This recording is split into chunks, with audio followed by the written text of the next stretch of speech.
Selanjutnya di video ini kita akan bahas mengenai atribut required pada elemen form di HTML. Atribut ini terkadang kita butuhkan ya dalam kondisi tertentu.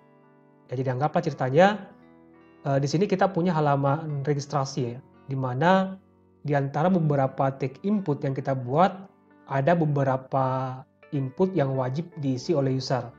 Nah, jika tidak diisi, maka form tersebut tidak bisa disubmit. Misalnya, ini akan saya siapkan dulu form registrasinya ya. Saya awali dengan tag form seperti ini.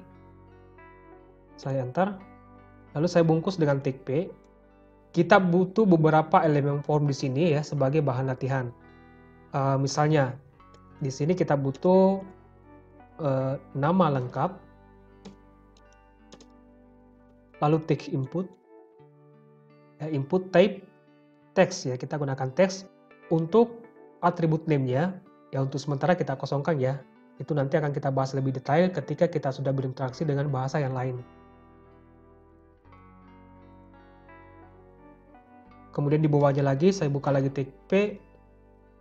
Misalnya di sini saya butuh nama panggilan.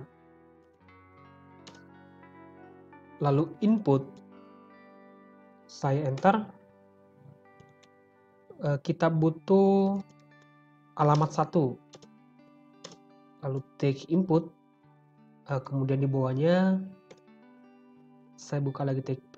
Di sini alamat 2. Ya, ini hanya sebagai contoh ya, yang terkait dengan atribut required. Kemudian di bawahnya tag P lagi.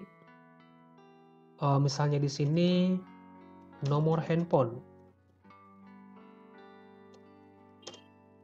Tag input, kemudian tipenya adalah tel.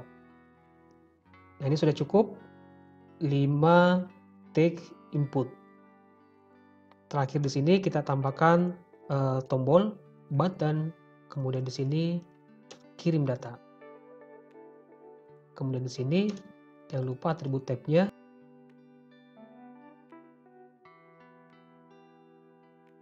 Oke, sampai di sini kita akan jalankan file pertemuan 39.html. Jadi di web browsernya di sini ini kemarin pertemuan 38 ya. Yang 8 ini tinggal saya ganti 9. Pertemuan underscore 39.html. Saya enter. Nah, sekarang kita sudah punya 5 tag input dan 1 tombol untuk mensubmit nilai yang diinput oleh user. Nah, sekarang kita akan coba isi form ini. Misalnya untuk nama di sini, nama lengkap saya isi dengan nama saya. Kemudian nama panggilan saya kosongkan. Alamat 1 di sini saya ketik Makassar. Alamat 2 saya kosongkan, kemudian nomor handphone. Kemudian kirim data. Oke, sampai di sini tidak masalah ya. Sekarang kita akan coba tambahkan atribut required. Jadi anggaplah ceritanya di sini yang nama lengkap ya, yang nama lengkap itu wajib diisi.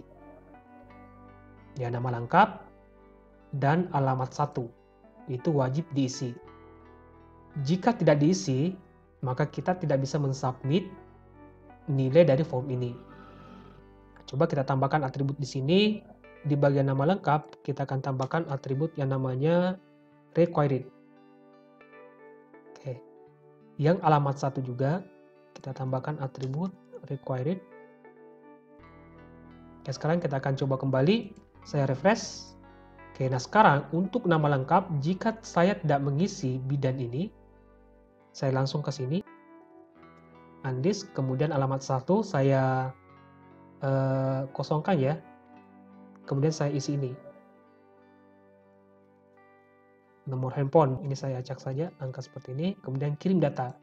Nah, sekarang kita bisa lihat yang memiliki atribut required itu tidak bisa disubmit ya, karena ini tidak boleh kosong, ya harus diisi.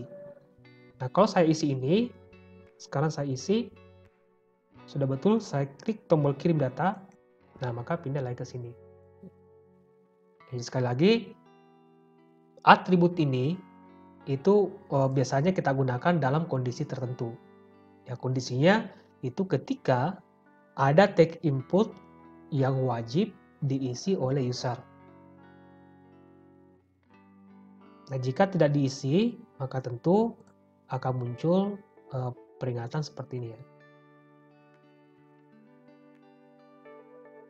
Begitu mungkin mengenai atribut required pada take input.